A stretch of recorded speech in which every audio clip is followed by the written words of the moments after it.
کدھر جائیے یار، کس کو در سنائیے؟ اور کہنے یہ شر پسند ہے۔ میں نے کہا اگر قبلہ اول کی بات کرنا شر پسندی ہے تو میں سب سے بڑا شر پسند ہوں۔ یا رسول اللہ لبیک لبیک لبیک یا رسول اللہ لبیک لبیک۔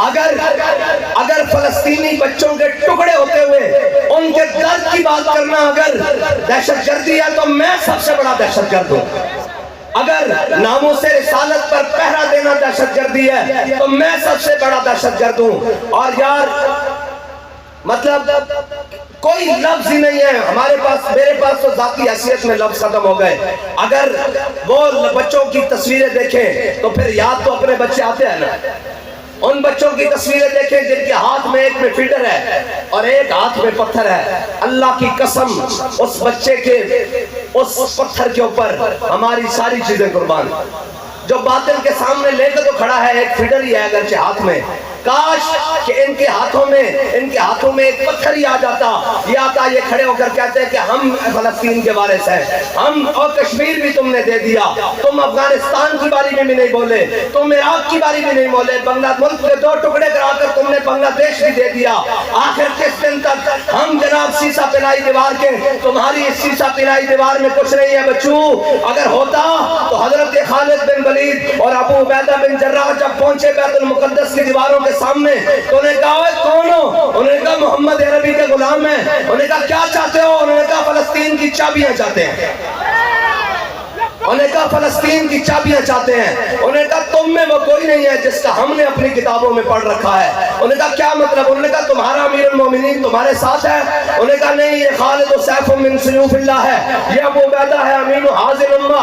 اس نے کہا نہیں اپنے امیر المومنین کو بلاؤ۔ حضرت فاروق اعظم کو پیغام پہنچا، کہا ہم آپ کو فلسطین کی چابیاں دینے کے لیے تیار ہیں، عیسائی کہتے ہیں، لیکن شرط یہ ہے کہ آپ خود آئیں۔ تو حضرت فاروق اعظم بیت المال میں سے ایک اونٹ لیا اور ایک اپنا ساتھ میں غلام لیا، زادے راہ باندھا، کھجوریں باندھی، پنیر باندھا اور چل پڑے بیت المقدس کی جانب۔ اور طے کیا فرمایا بیت المال پر اتنا وزن نہیں بڑھانا، آج ان کے پروٹوکول ہی ختم نہیں ہوتے، آج ان کے جناب ہٹو بچوں ہی ختم نہیں ہوتی۔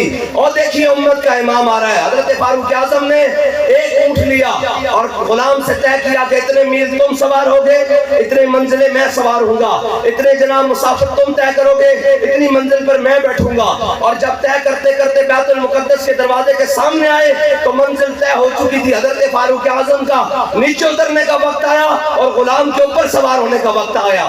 تو حضرت فاروق اعظم نے کہا کہ چل بھائی آ جا تو اوپر چڑھ۔ اس نے کہا جناب سامنے بڑے یہودی عالم، جناب عیسائی عالم کھڑے ہیں، پادری کھڑے ہیں، پوپ کھڑے ہیں، ان کے رؤساء کھڑے ہیں، تو آپ بھی اوپر سوار رہیں۔ فرمایا نہیں تامین حق بحق داراں سپرد، کہنے ایسے بات نہیں ہوگی، میں اپنے آقا و مولا صلی اللہ تعالیٰ علیہ وسلم کا غلام ہوں، وَأَوْفُوا بِالْعَهْدِ إِنَّ الْعَهْدَ كَانَ مَسْئُولًا کا عامل ہوں۔ فرمایا میرے غلام اب یہ بات نہیں ہوگی، میرا وقت نیچے اترنے کا آیا، تیرا اوپر چڑھنے کا آیا۔ اور جب غلام اوپر چڑھا اور حضرت فاروق اعظم نے ایسے گھوڑ کی نکیل پہنچی تو جب قریب پہنچے نا تو وہ عیسائی عالم حضرت ابو عبیدہ بن جراح اور حضرت خالد بن ولید سے کہنے لگے بتاؤ یہ جو اوپر آ رہا ہے یہ تمہارا امیر ہے یا جو نیچے نکیل پکڑ کے آ رہا ہے یہ تمہارا امیر ہے؟ انہوں نے کہا تمہیں اس سے کیا لگے؟